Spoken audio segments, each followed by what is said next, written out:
Ahora sí, entonces pasemos a detallar hueso por hueso a nivel de la osteología, mencionando algunos reparos anatómicos importantes, bien, que se denominan accidentes óseos, que son importantes porque cumplen funciones que debemos conocer. Muchas veces esos reparos anatómicos son superficies articulares para diferentes articulaciones, o bien esos reparos anatómicos son importantes porque prestan inserción a uno o varios músculos, o bien porque se corresponden con reparos anatómicos topográficos, es decir, que uno toma en cuenta ese nivel para describir una estructura, para describir el recorrido de una arteria o lo que fuera.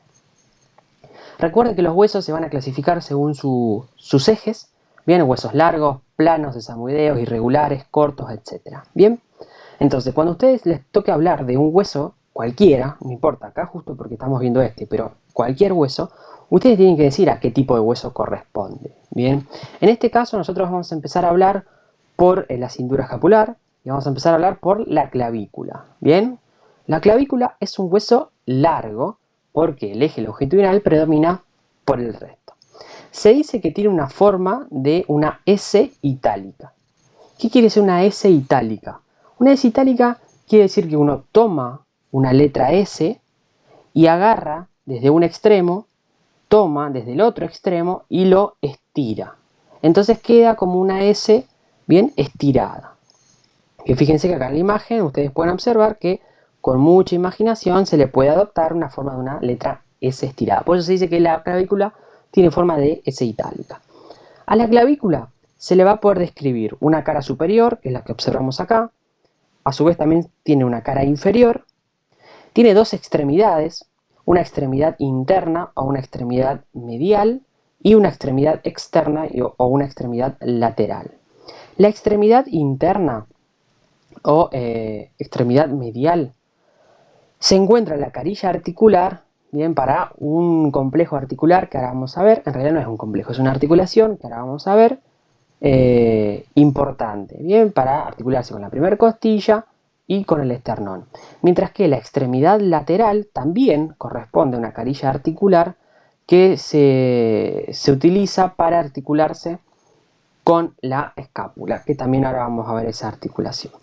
A su vez, ustedes recuerden que los huesos largos tienen diáfisis y epífisis. En este caso es un caso particular porque si bien la clavícula es un hueso largo, no se le describe las típicas estructuras de un hueso largo. ¿bien? O sea, no se le puede describir dos epífisis y una diáfisis.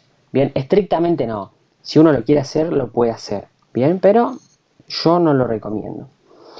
En el caso del cuerpo, de la clavícula, se le puede dividir en tercios. Bien, acá tenemos un tercio, 2 tercios y 3 tercios. Bien, acá tenemos el tercio interno.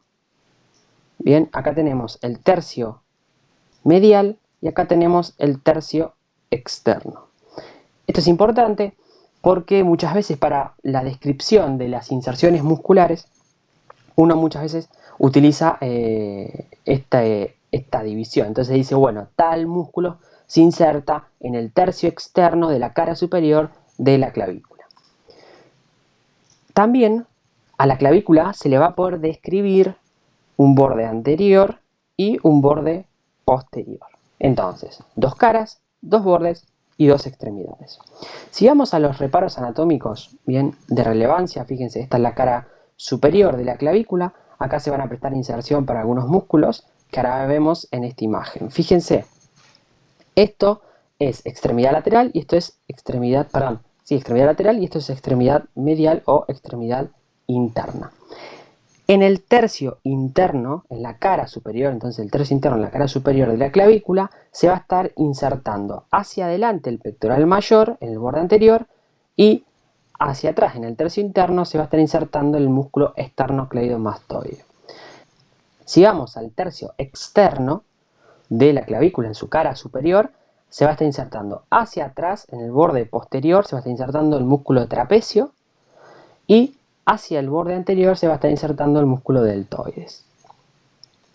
Si vamos a una vista inferior, hay algunos reparos anatómicos importantes, tales como en el tercio interno, bien, que vendría a estar representado por esta región. Vamos a encontrar la tuberosidad costal, importante, bien, en la cara inferior de la clavícula, casi en el tercio medio, en el tercio medial, vamos a encontrar el canal del subclavio, bien, que presta inserción a un músculo que es el músculo subclavio. Por fuera del canal subclavio, ya en el tercio externo de la cara inferior de la clavícula, encontramos la tuberosidad conoide y la tuberosidad coracoidea.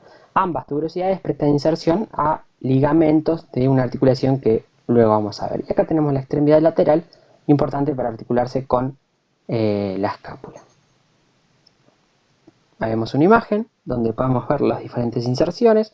Fíjense, el esternocleidoideo también es un músculo del cuello, y pectoral mayor, subclavio deltoides, que ya lo fuimos mencionando. Pasando al otro hueso de la cintura escapular, encontramos a la escápula, nada más y nada menos. La escápula es un hueso de tipo plano, bien, porque sus dimensiones son muy similares, entonces se adopta una forma plana. Tiene una forma triangular. Bien, fíjense que si uno pone un poco de imaginación, se le puede adoptar una forma triangular, y esa forma triangular es la que nosotros vamos a utilizar para la descripción anatómica de este hueso.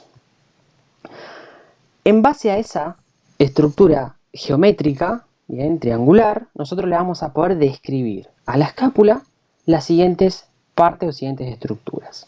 Una cara anterior, o también se le llama cara costal, una cara posterior y tres bordes. Un borde superior, un borde medial y un borde lateral. Importante.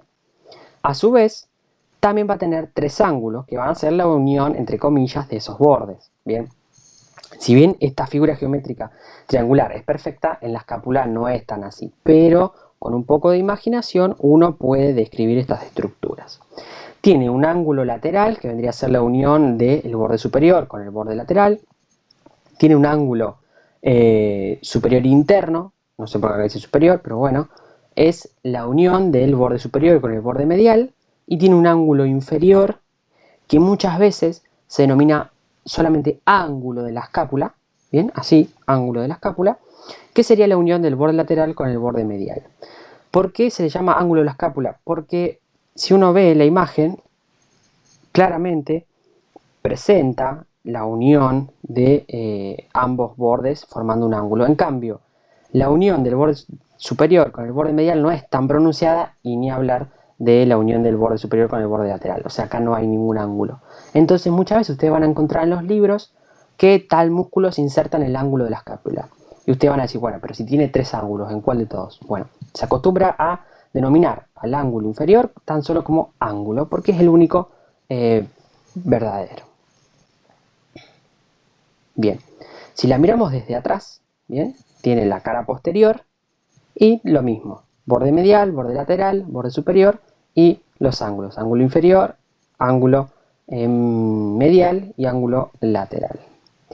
Vamos a mencionar algunos reparos anatómicos importantes de la escápula.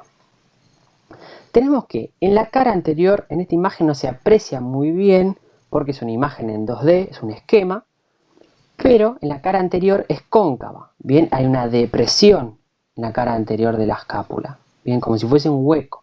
Bueno, ese hueco, vulgarmente hablando, se denomina fosa subescapular y va a prestar inserción a un músculo que es el músculo subescapular.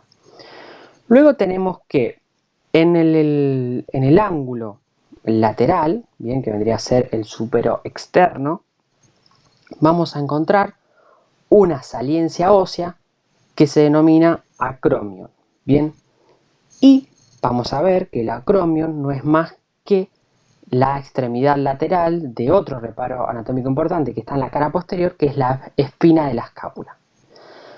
Luego, bien en lo que es el ángulo superoexterno, en el borde superior, bien, se podría decir en el extremo lateral del borde superior de la escápula, encontramos otra saliencia ósea que se denomina apófisis coracoides. Por debajo y por fuera de la apófisis coracoides encontramos una depresión circular que se denomina cavidad glenoidea. Bien, la cavidad glenoidea Es una concavidad que va a recibir, ahora vamos a ver, a la cabeza del húmero en la articulación glenohumeral. Por dentro de la apófisis coracoides, siempre hablando con respecto al borde superior de la escápula, encontramos una depresión que se denomina escotadura coracoidea, ¿bien? Que es importante para un reparo anatómico que luego los vamos a ir mencionando.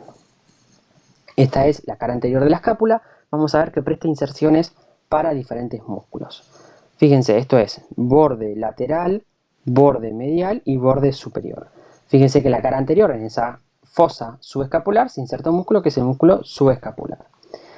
En lo que es la apófisis coracoides, bien en la extremidad de la apófisis coracoides se va a estar insertando dos músculos, que es el coracobraquial y la porción corta del bíceps. En el acromion se está insertando el deltoides. Bien, en lo que es la región más superior del borde medial de la escápula se está insertando el serrato mayor, bien, o también se llama serrato anterior. En el borde anterior de la apófisis coracoidea se está insertando el músculo pectoral menor y vamos a ver que en la cara posterior de la escápula se insertan más. Esto es cara posterior, recuerden, borde medial, borde lateral y borde superior. Vamos a ver que la cara posterior de la escápula también está ligeramente cóncava, ¿bien? O sea, hay una ligera depresión, no como la cara anterior, bien, la cara anterior sí realmente hay una depresión que se llama fosa subescapular. Bueno, la cara posterior es ligeramente cóncava. Y vamos a ver que todo, bien, esta concavidad va a estar dividida por este reparo anatómico importantísimo, bien, esta saliencia ósea que se denomina espina de la escápula o espina del omóplato, que en su extremidad lateral, esa espina del omóplato termina en otra saliencia ósea que es el acromion. Esta espina de la escápula me va a dividir a la cara posterior en dos fosas. La que se encuentra por encima de la espina se va a denominar fosa supraespinosa y la que se encuentra por debajo de la espina del omóplato se va a llamar fosa infraespinosa de la escápula. Importante para la inserción de los músculos supraespinoso e infraespinoso.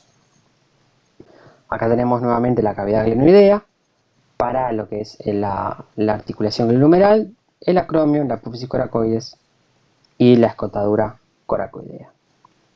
Fíjense, acá tenemos una imagen con los músculos que se insertan y tenemos que en la fosa supraespinosa se está insertando el músculo supraespinoso, en la infraespinosa se está insertando el infraespinoso y en el borde interno o borde medial se está insertando el músculo romboides.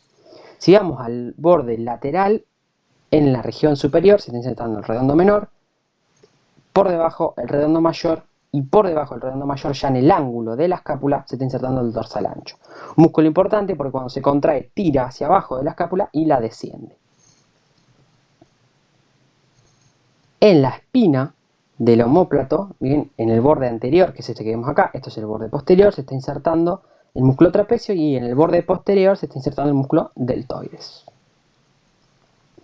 Fíjense que justo inmediatamente por debajo de la cavidad glenoidea del omóplato, en el borde medial, perdón, en el borde lateral, bien en el extremo superior, se inserta la porción larga del bíceps.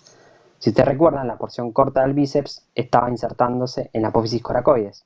Bueno, la porción larga del bíceps se está insertando justo por debajo de la cavidad glenoidea.